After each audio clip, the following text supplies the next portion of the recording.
धनुष नाम का एक गरीब इंसान था।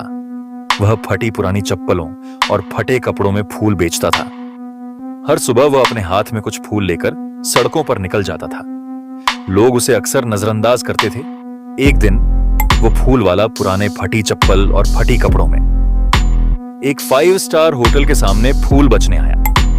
होटल का नाम था धनु स्नैक्स।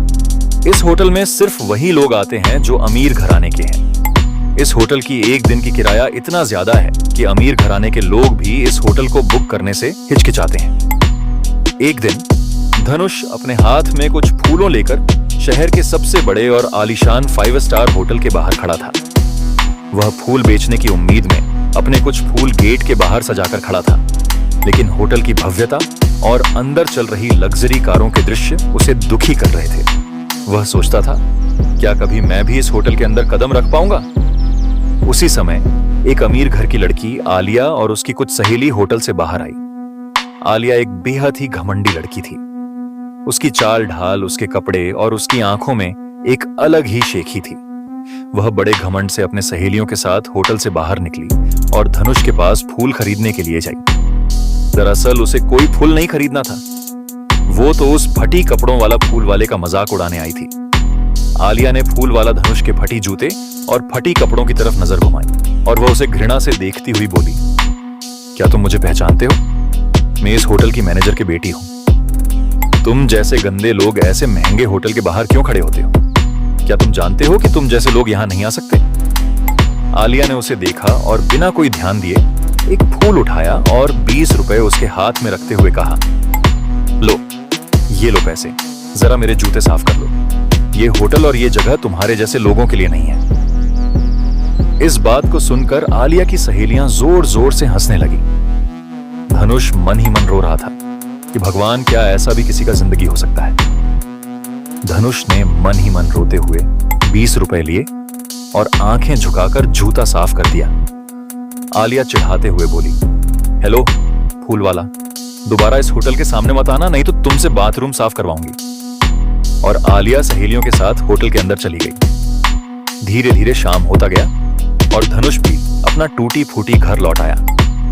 धनुष दुखी मन में यही सोच रहा था कि आखिर मैंने ऐसा किया, गुनाह किया, जो लोग मुझे अलग नजरों से देखते हैं। ये सोचकर धनुष की आंखों में आंसू आ गया।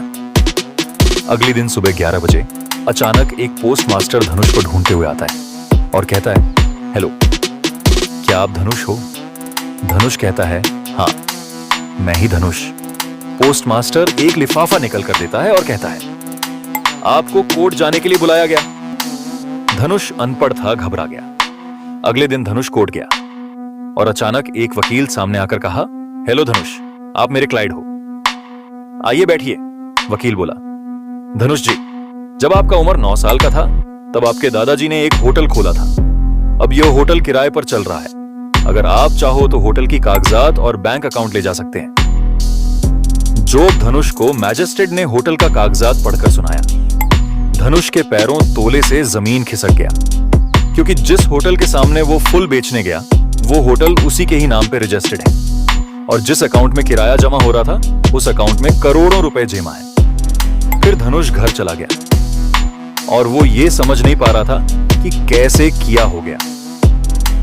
अगले दिन फटी चप्पल और फटी कपड़े पहनकर एक शूट कूट वाले इंसान के साथ उसी होटल में गया। तब उसी होटल में आलिया और उसकी सहेलियां भी थीं और होटल के सभी लोगों धनुष की हालत देखकर चिल्लाने लगे, भाई कोई इसको निकालो इस होटल से। तभी धनुष के साथ कोट वाले इंसान कहता है, तुम लोग किसको कह रहे हो बाहर निकलने को? क्या तुम जानते हो ये कौन है? मैनेजर की तरफ आके लाल करके कहता है, ये लो, इस पेपर को पढ़कर देखो, वही है इस होटल के मालिक। तभी होटल के मैनेजर आकर गिड़गिड़ाकर कहता है, सर मुझसे गलती हो गया, माफ कर दो, मैंने आपको पहचाना नहीं। तब मैनेजर की बेटी आलिया को समझ में आया कि फटी कपड़े कभी भी बदलकर सुनहरा बन सकता है। नेक्स्ट एपिसोड देखने के लिए चैनल को सब्सक्राइब करें।